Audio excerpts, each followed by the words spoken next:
बिस्मिल्लाहिर्रहमानिर्रहीम। अस्सलाम वालेकुम नाज़रीन, मैं हूं दिल उस्मान और आप देख रहे हैं मेरा यूट्यूब चैनल। आपका शुक्रगुजार हूं कि आपने मेरी ये वीडियो देखने के लिए वक्त निकाला। नाज़रीन, आखिर वही हुआ जिसका डर था। अब ये कैसे हो सकता है कि यूक्रेन जो है वो रशिया के ऊपर अटैक करे, रशिया के ऊपर इस तरह का वाइड रेंज का अटैक करे कि रशिया का 40% जो डिफेंस सिस्टम है उसको उड़ा के रख दिया है। यूक्रेन ने उसकी बुनियादें हिलाकर रख दी हैं, उसको तबाह करके रख दिया है। और अब इसके रिटेलिएशन में रशिया जो है वो यूक्रेन को जवाब न दे, ये कैसे हो सकता है। अब देखिए ये कितनी नाजुक सूरत हाल बन चुकी है कि दुनिया वर्ल्ड वॉर 3 की जानब जा रही है। अगर यूक्रेन ने 18 माह प्लानिंग की है, 18 माह की तैयारी की थी जस्ट इस अटैक के लिए जो इसने अटैक किया है, और इसमें AI का इस्तेमाल किया गया है, आर्टिफिशियल इंटेलिजेंस का।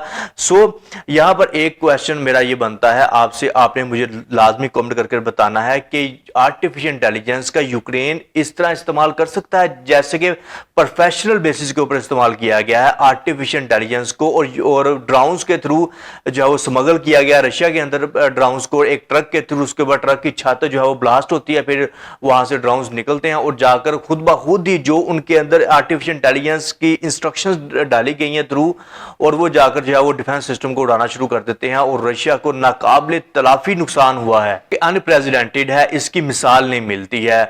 और इस नाजुक सूरत हाल में जबकि तुर्की के अंदर इस्तांबुल में इनकी सुलह करवाई जानी थी, निगोशिएशन होनी थी और सीज फायर के ऊपर बात होनी थी कि सीज फायर कर दिया जाए, क्योंकि ये जंग बहुत लॉन्ग चली है, 3 से 4 साल हो गए हैं इस जंग को लगे हुए। और ज्यादातर नुकसान किसका हुआ? यूक्रेन का ही हुआ था, और रशिया का इतना नुकसान नहीं हुआ था। और रशिया ने कभी सोचा भी नहीं था कि वो इतना हाई लेवल के ऊपर जो है वो अटैक करेगा यूक्रेन के ऊपर और यूक्रेन को इस कदर नुकसान पहुंचाएगा।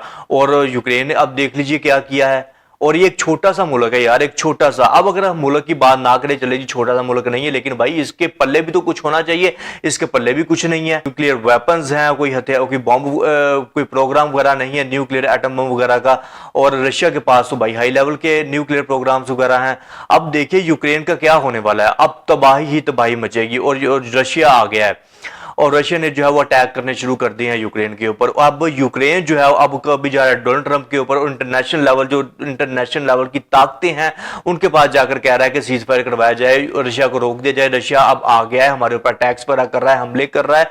सो आज का तो दिन ऐसा दिन था कि आपकी सुलह होनी थी, सीज फायर होना था यूक्रेन वर्सेस रशिया का, और आपने जो है वो इस तरह का कारनामा सर अंजाम दे दिया। और उसके बाद आप आकर बता रहे हो कि हम भी जो है वो रूस की बुनियादें हिला सकते हैं। बस वन टाइम आपने ये जो अटैक किया ना, ये अटैक एक मरतबा हुआ था, जापान ने किया था अमेरिका के ऊपर, उसके बाद अमेरिका ने जापान का क्या हाल किया था, ये तारीख आपके सामने है। आपको उनसे